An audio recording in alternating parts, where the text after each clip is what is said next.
Wonderful lighting. Yeah, you can't really see the slides unless we turn down.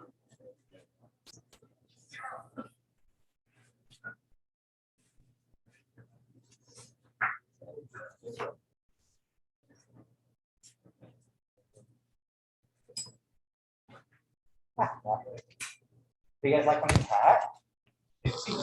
Oh, so okay, I got last year during the pandemic. Emily and I were on campus just talking and with masks on at distance, and so the like gift card fairies came around and like gave us a gift card. So it was like $10 cheaper than normal. Is something playing? No, that's just make noise. Make a lot of static. It's me talking. It's the live stream delay 10 seconds. That's so great. That's wonderful.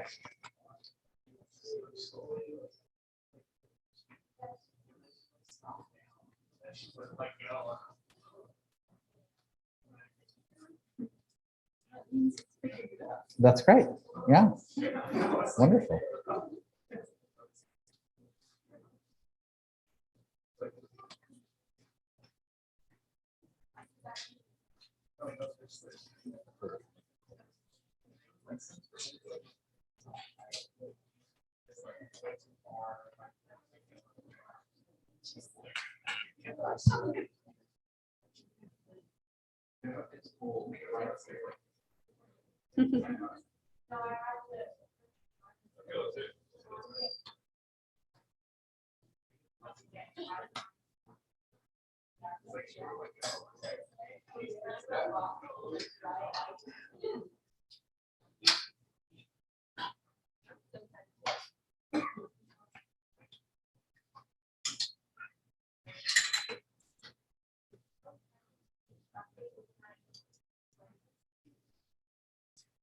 All right, well, welcome everyone. Welcome to Cru. Yeah, obviously, with all the craziness going on, just thankful to have an opportunity to spend some time together tonight. And yeah, so Cru, we want to be a caring multicultural community helping other people follow Jesus. And we do that through kind of three main ways: give, grow, go.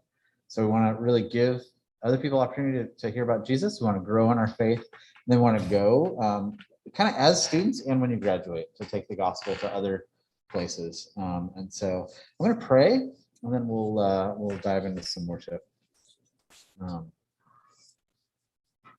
would you meet with us tonight? Would you help us to know you better?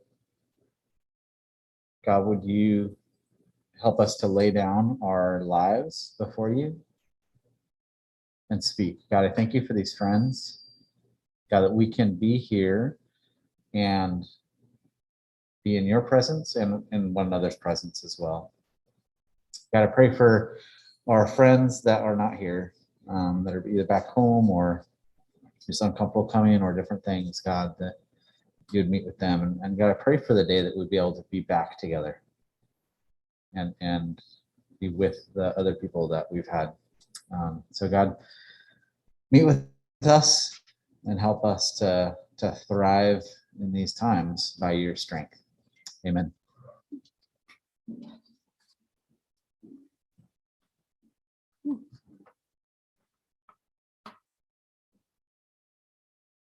Okay. Can you guys all stand? We can worship together.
You set the world into motion. Oh,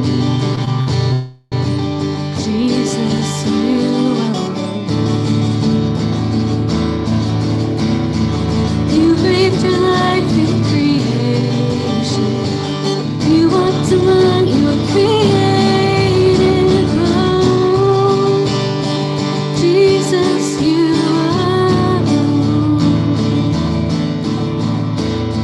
And I search the world for a love that could fill my heart. And nothing compares to the wonder of who you are. Holy, all the earth singing holy, all the angels cry holy. Jesus, you are worthy. All creation sings worthy. All the heavens exalt thee. Jesus, you are. Jesus, you are. You shed your blood for salvation.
God, thank you so much for the fact that we get to all be here and hear all of our voices together and be in community.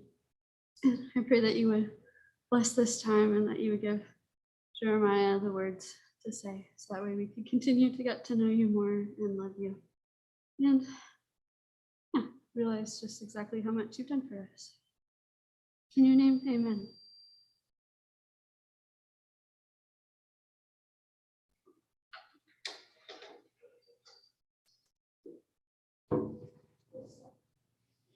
All right, so how many of you guys are wearing something you got for Christmas?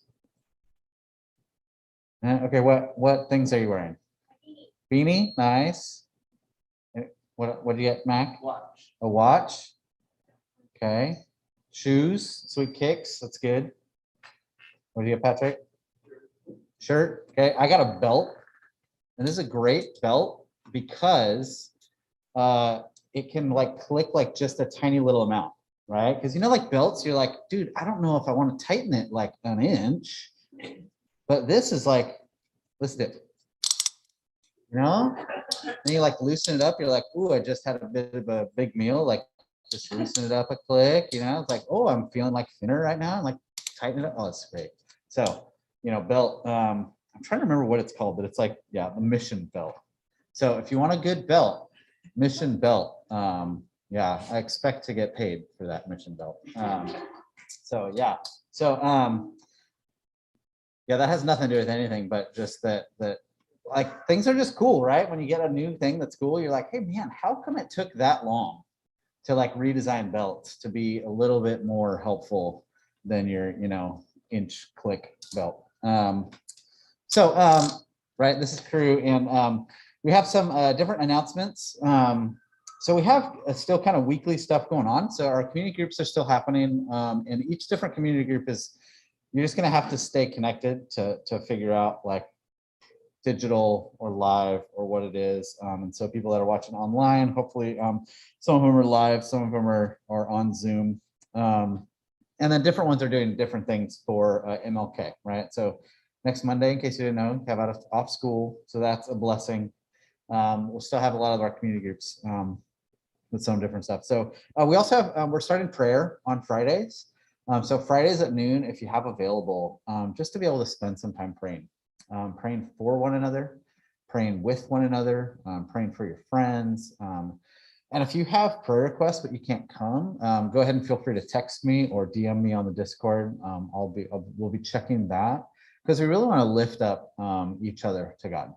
Okay, and say we all have needs, and so we want to bring those to God. Okay, so those are some of our. So that's going to be in the DeCarly room on campus, is still open and available. And so we're going to be meeting there for prayer Fridays at noon. Some special events coming up we're pretty excited about is one is a movie night. So we're going to be on Friday, January 28th. We're going to be meeting at my house to watch a movie outdoors. So outdoor screen movie. It'll be a comedy. It'll be fun. It'll be exciting. So we'll still meet at 6:30 for dinner, and then 7 o'clock movie will start. And so yeah, we'll be announcing that, put it on Discord and stuff like that. But on the 28th, be excited about that. Some people might actually come back into town too, so that'll be fun. But a great opportunity to invite friends to get to hang out, so we can get to know them. And then Kayla is going to do a hike Saturday. Do you know what time yet? No. Okay. Yeah, so it's either 9 a.m. or 1 p.m. So the weather seems to be pretty nice. So, you know, that's great. Get outside, have some fun. And then, yeah, another thing to invite friends to. And then for our winter conference, we've still just been a bit unsettled about what to do, right? So the plan has been to go to Chico, to do a watch party with other campuses. And our feeling is right now that probably isn't what we're going to do. But we're probably going to have in-person Davis watch party with us. Not 100% on that, but we'll have a bit of a discussion kind of after our talk and stuff like that. And just we want to hear what you guys are thinking and feeling about that. If you guys are comfortable going to another place with other campuses, or if it would be just more helpful to kind of stay local, either my house or or a church or something like that. But we're really leaning towards kind of not going in light of Omicron or whatever you want to say it. Yeah, and then if you've already signed up, we'll figure out the finances and all that kind of stuff. But yeah, we're gonna have a discussion a bit with y'all afterwards. But wanted to invite up Eric, yeah, to kind of share with us a bit of what is going on in his life. I mentioned yesterday or last week that Eric was gone at a training for a summer mission. And so Eric, why don't you come on up and share a little bit about what's going on with that?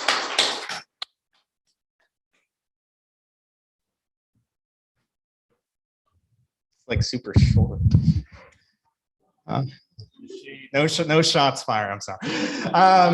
Yeah, thank you guys. I am so excited to talk about a place I'm super passionate about. So summer missions is something that Cru does, not just Cru, but a lot of different churches, organizations do kind of short-term trips to different parts of the world. And if you think about kind of things we talk about here at Davis, we talk about like time, like there is life outside of college that you will experience, right? And our time with you is not just to set you up for these 4 years, but for the rest of your life, right? But also thinking about not just time, but place. Like there's outside of UC Davis, there's a city of Davis, right? And outside of Davis, there's California, a whole bunch of cities there. And outside of California, there's a whole US. Even past that, like there's a whole big world out there, right? And what's cool in these opportunities is that we get to go to different places in the world to encounter the culture there, to learn about the people there, and to learn like, hey, there's all these college students all around the world that are experiencing similar things to you in different ways. And a lot of them are asking the same questions like, what am I living for? What is my life? What do I stand for? All these questions. And so summer missions are as an opportunity to kind of experience a different culture and different people, while also sharing about your own culture and also your own journey with God. And like I said, not just in the sense of like time that we spend here, but just for the rest of the world. And so that's super exciting opportunity this summer. I will be leading one of the summer missions to South Asia, a place I'm super passionate about because I lived there for 2 years and did mission works there. So I'm super pumped to go. I would love for some of you guys to come with me to think about it, to pray about it, to think about, hey, like, what am I doing the month of July? Maybe I can experience something else in the world and get to share about my own faith in regards to it as well. So I'm super pumped for it. Like I said, would love for you guys to come alongside with me. If you have more questions, because I know this is going to be brief, and like, what does this look like? And, even questions in regards to like COVID and stuff, feel free to talk to me after. Like I'll be hanging about if you have any questions at all about summer missions and where we're going. All right. But yeah, we're going to be going to South Asia. Like I said, which I'm super pumped to be back because I haven't been there since 2018. Oh yeah, thanks, Bruce. Yeah, thanks guys. And like I said, if you have any other questions at all, let me know about that. Oh, do we have the video? Yeah. Yeah, here's a video, a little teaser for you guys.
Yeah, I would highly encourage you guys to go with Eric if it's possible. I've been there 3 times as well, and it's just it's beautiful.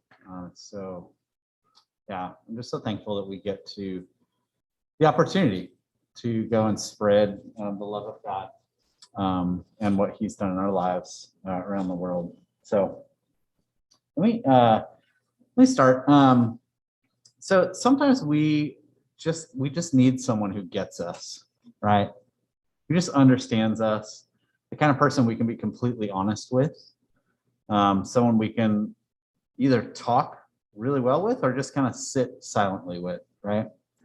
They're the kind of person that helps us feel like we're home, right? Yeah, this is hard. These people are pretty hard to find, and sometimes when we find them, we change or they change, we drift away. We need someone who stays the same, who is with us and someone who is for us. So I got to visit a friend of mine. So this is my friend Todd and his wife Holly and some of their kids, and they live down in San Luis Obispo, and so it's so great getting to go visit. He's the guy I used to make movies with him in college, and we lived together and different kind of stuff.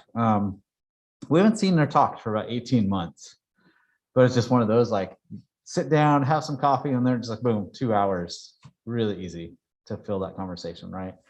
And now I'm back here, I have new thoughts, and he's hundreds of miles away.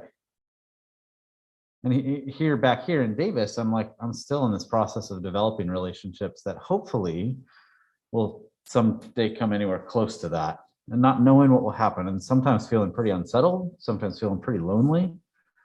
And what gives me a hope in that is to know what God is like.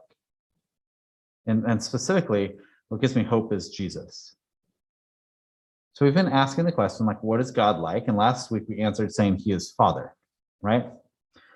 And so there's a question, is like, why does it matter to know what God is like?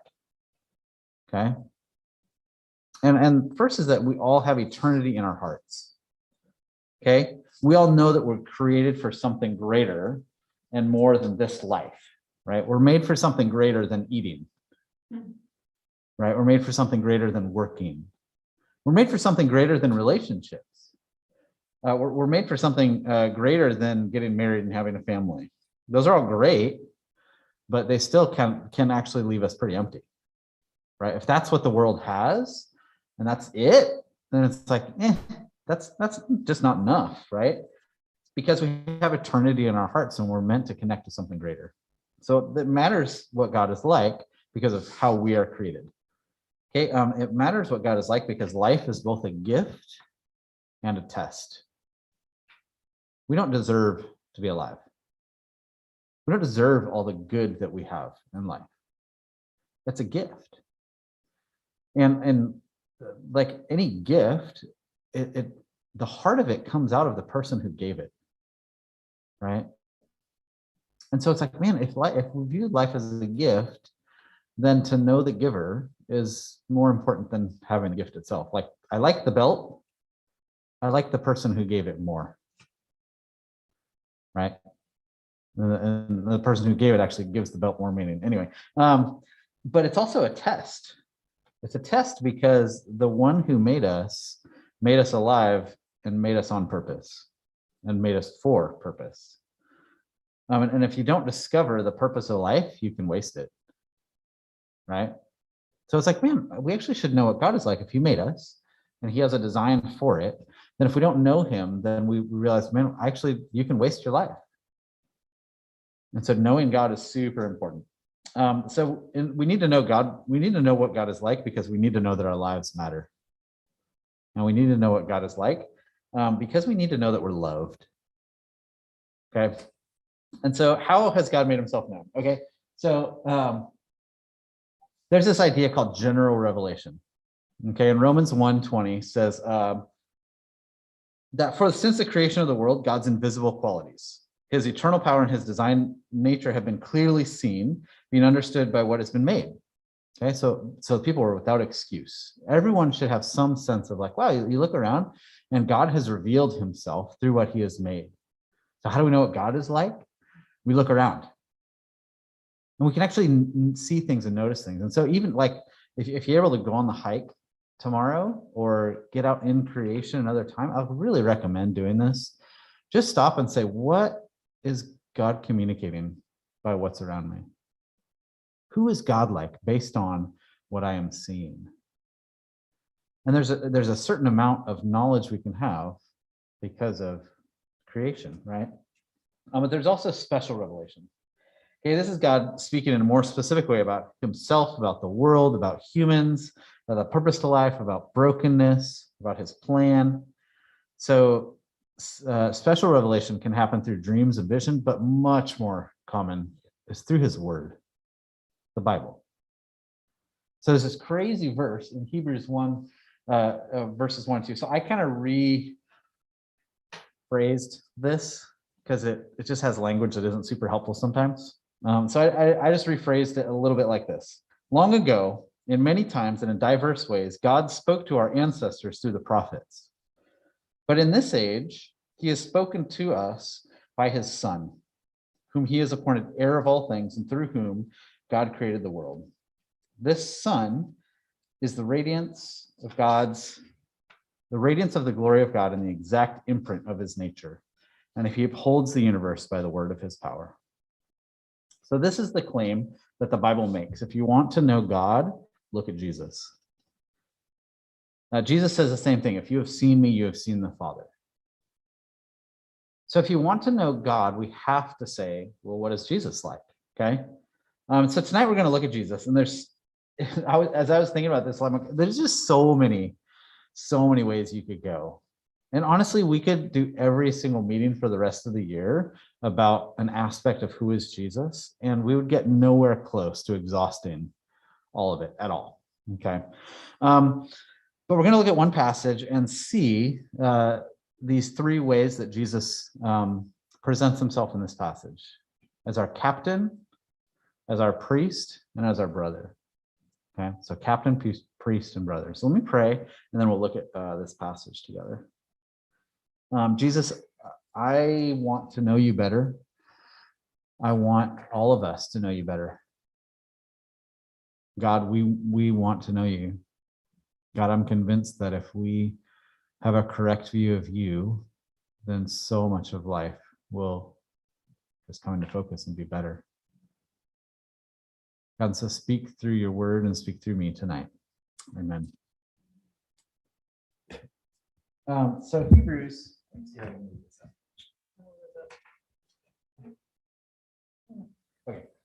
So Hebrews chapter 2.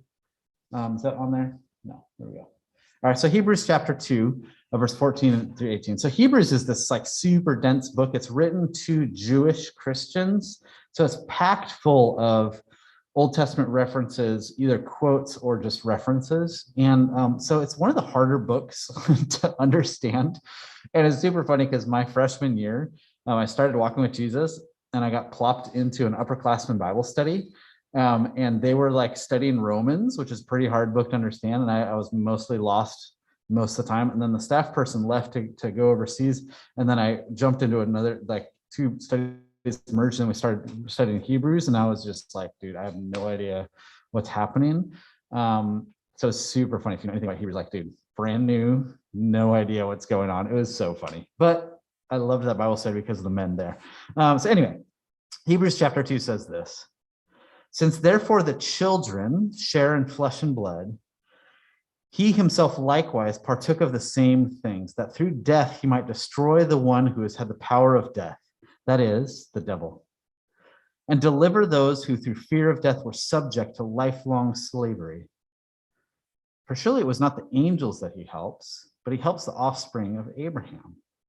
Therefore, he had to be made like his brothers in every respect, so that he might become a merciful and faithful high priest in the service of God, to make propitiation for the sins of the people. For because he himself has suffered when tempted, he is able to help those who are being tempted. And so Jesus is our captain, right? A captain, think of like a captain of a sports team, right? Captain of a sports team is like one of the better players usually, but also has leadership abilities and has a determination to win and to kind of win in the ways that, like, both winning the game, but also winning the bigger game, right? Of being a good human. Hopefully that's the team captain. And they lead by example, right? Another example, especially kind of before modern warfare, is like a captain in an army, where they're leading people in battle. Okay, and they lead with both courage and compassion. Right? They don't just mow people down in their leadership; they bring them along, and that's what a good captain is. And so I was trying to think of like movies, whatever, with good captains, like Superman. You're like, no, Batman, like certainly not. Right? So let's check out Marvel, like Iron Man. Are you kidding me? Like not that great. Like Captain America, maybe. Right? But I was like, no, like the best. The best example of this in any movie I could possibly imagine, right there. Aragorn is just lit, so awesome, right? And I love his character, and I love that he cares deeply, but he's also says the mission matters, right? And there's this scene where he is with Eowyn, right? The men have found their captain. They will follow you into battle, even to death. You have given them hope. You've given us hope. And that she recognizes, like, they see you, Aragorn, and they say, you are the one who we should follow. And there's just something about him that is kingly, right? Well, Jesus is our captain. He is this kingly one. The Aragorn is shadowing Jesus. Right? It's this little taste of honor. So this is about Jesus. Okay. And this is what it says in the word, right? That through death he might destroy the one who has had the power of death, that is the devil, and deliver all those through fear of death were subject to lifelong slavery. There are many countries in the world, and some of them are governed by monarchies, but there's two kingdoms. There's a kingdom of light and the kingdom of dark. There's the kingdom of Satan, who's called the prince of the power of the air. He's called the prince of this world. He's called, and yet there's also the kingdom of the sun. And it says in God's word in Colossians that we are transferred from the kingdom of darkness into the kingdom of the beloved Son, if you are in Christ, if you have followed him. And this slide, this verse says that Jesus defeated Satan. It actually says he destroyed, like he might destroy, he will destroy Satan, who has held humanity captive by their fear of death. He is the accuser. He is the murderer. He is the liar. And Jesus defeated him. How? On the cross. And he disarmed the serpent. He is our captain. And it's interesting because I really believe that humans, like, we're just designed actually to follow people of honor, people of courage and valor. And our cultures have gotten super warped, right? But I just believe that deep down, and I've experienced this myself, I've met certain people, I'm like, I would follow this person. And I have gotten to follow people. I was like, man, there's something about them that's just super honorable, right? That's Jesus. All these other leaders are just a foretaste of Jesus if we would just see that reality. A captain is one who sees the problem before a group of people and leads to solve that problem, tackling that problem with courage and with compassion. And so what is God like, right? That's the question we're asking. God is like Jesus, who when faced with his own harm at the hand of the enemy, he took it, and he took the full force of it so that he could show the world that all the forces of evil are actually just like, they're horrible, right? So my life was absolutely transformed when I learned this in college. When I learned this truth that God has a kingdom and there's the kingdom that matters, like every other business, every other everything is temporary, but his kingdom is eternal. And so I was like, what, am I going to invest my life in something that's temporary? Am I going to spend my hours building a kingdom that will fail? No. Why would I do that? And God gives us an opportunity. So, because he's our captain, okay? Jesus is our priest, okay? For surely it's not the angels that he helps, but he helps the offspring of Abraham. So he had to be made like his brothers in every respect so that he might become a merciful and faithful high priest in the service of God to make propitiation for the sins of the people. And so because he himself suffered when tempted, he's able to help those being tempted. And a priest is someone who helps, or biblically, that's what it's supposed to be. Oh, the phone. A priest communicates what God is like to the people. And that's what a priest is supposed to do. And then they represent the people to God. And so what is God like? Jesus. Being perfect, holy, and good, that when he came across a woman caught in adultery, he didn't degrade her. He didn't shame her. He showed her dignity and respect and honor, while saying, go and sin no more, but he did not cast a stone. And so we tend to think that God loves us and cares for us when we're doing good. But that's not what it says about Jesus. It says about Jesus, he looked on a crowd and saw that they were harassed and helpless like sheep without a shepherd, and so he had compassion on them. That Jesus's heart is drawn to the broken, not those who are doing great. Now, there's a pleasure he has in when we're actually doing well in life, but we should never think, man, I'm struggling, so I can't come to God. I'm struggling, so I can't go to church. I'm struggling right now, so I can't go to Cru. Like, no. Like, this is supposed to be where you bring those struggles and bring them before one another and before God.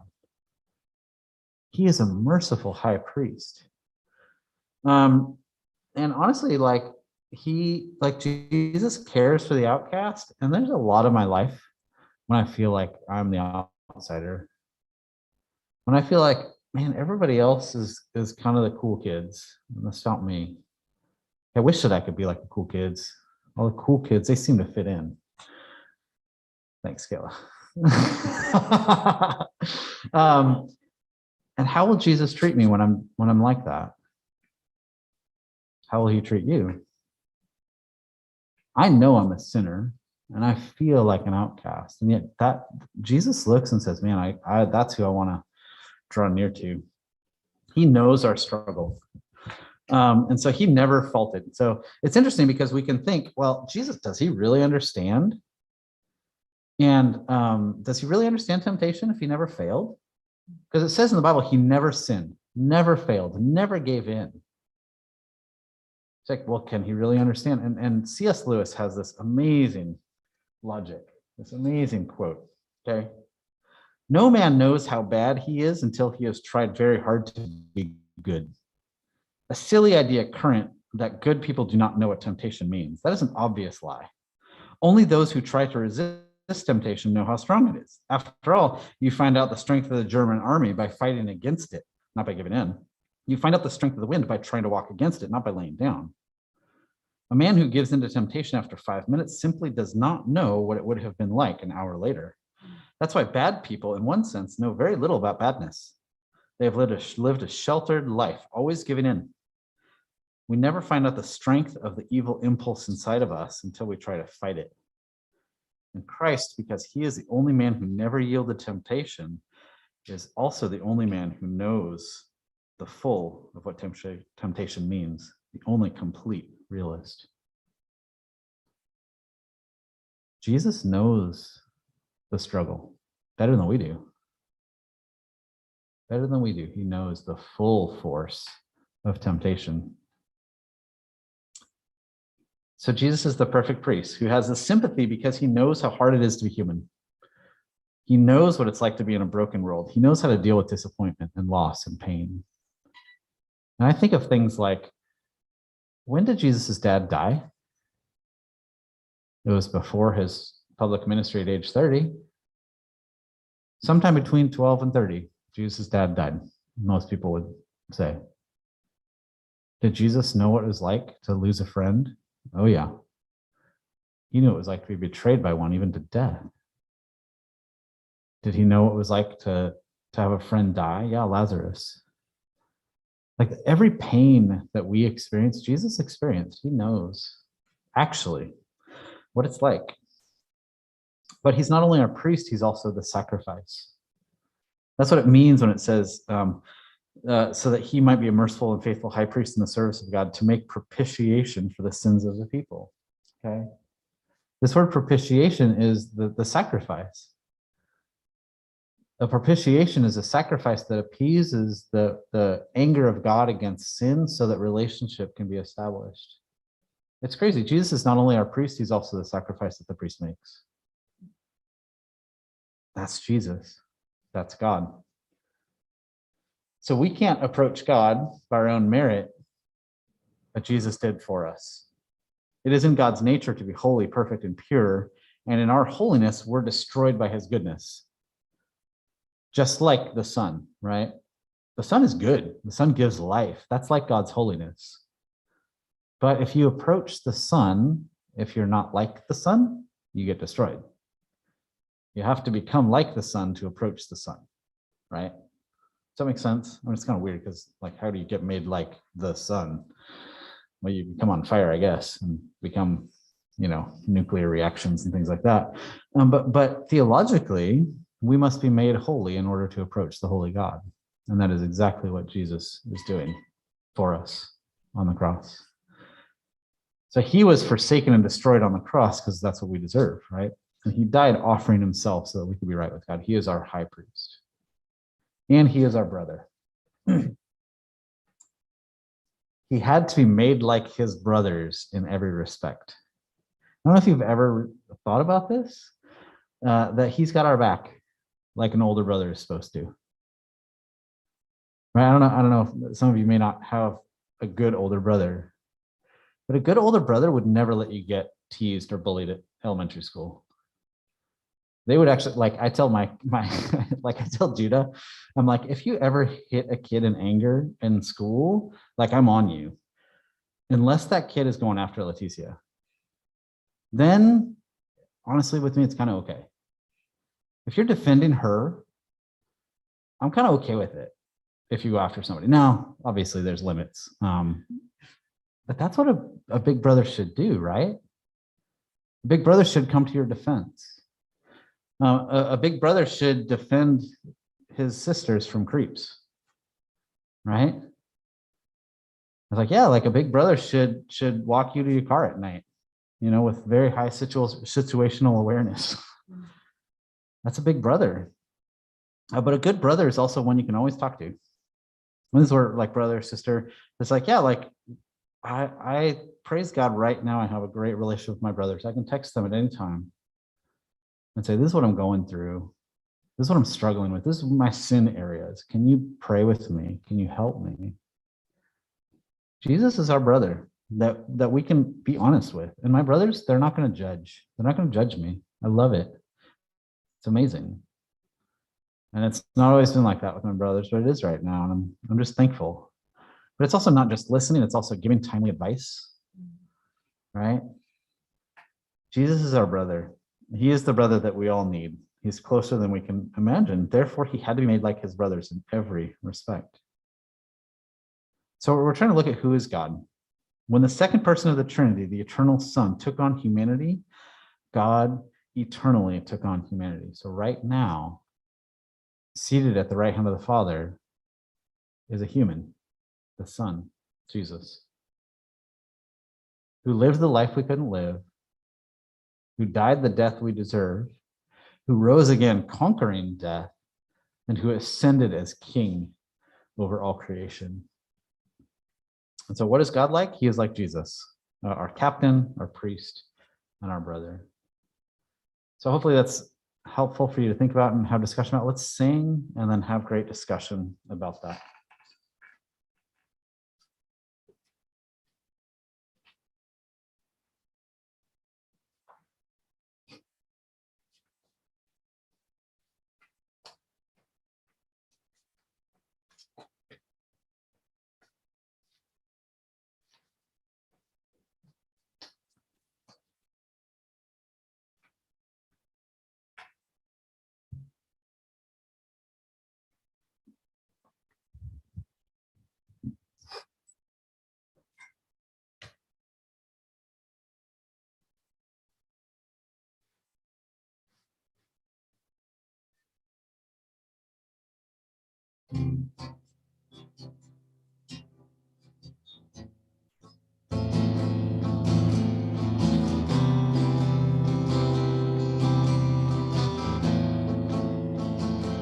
What gift of grace is Jesus my Redeemer?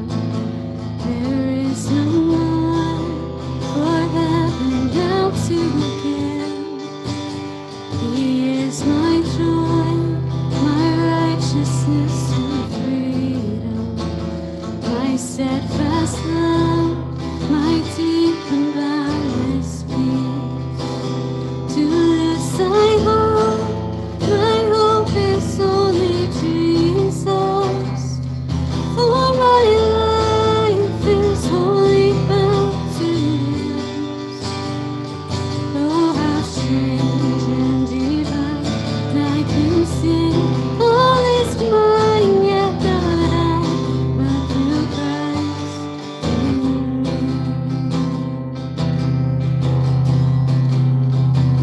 The night is dark, but I am not forsaken. For by my side, a Savior He will stay. I labor on in weakness and rejoicing, for in my need His power is displayed. To this I hope, my shepherd will defend me.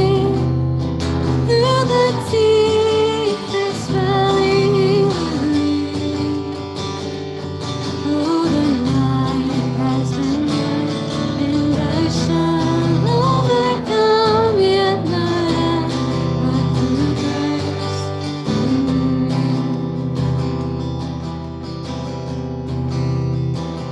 No fate I dread, I know I am forgiven. The future sure, the price it has been paid. For Jesus bled and suffered for my pardon, and He was raised to wealth fill the grave. To this I hope, my sin has been defeated. Jesus now and ever is my plea. Oh, the chains are released, I can sing, I am free, yet not I, but through Christ in me.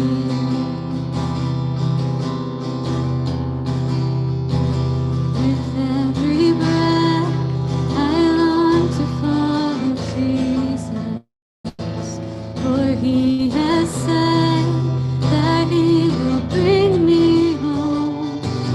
And day by day, I know He will renew me until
Praise God. Okay. All right, so we have some questions. Did you get that email? Yeah, I sent it on email, so they will come shortly. But why don't we gather up into, why don't we make 3 tables? So we have little smaller groups, a bit more discussion with those. The first one is just like, yeah, what are your responses to, yeah. So we can sit at this table, we can probably turn off the live stream and all that kind of stuff, but yeah, so I mean, group up into tables.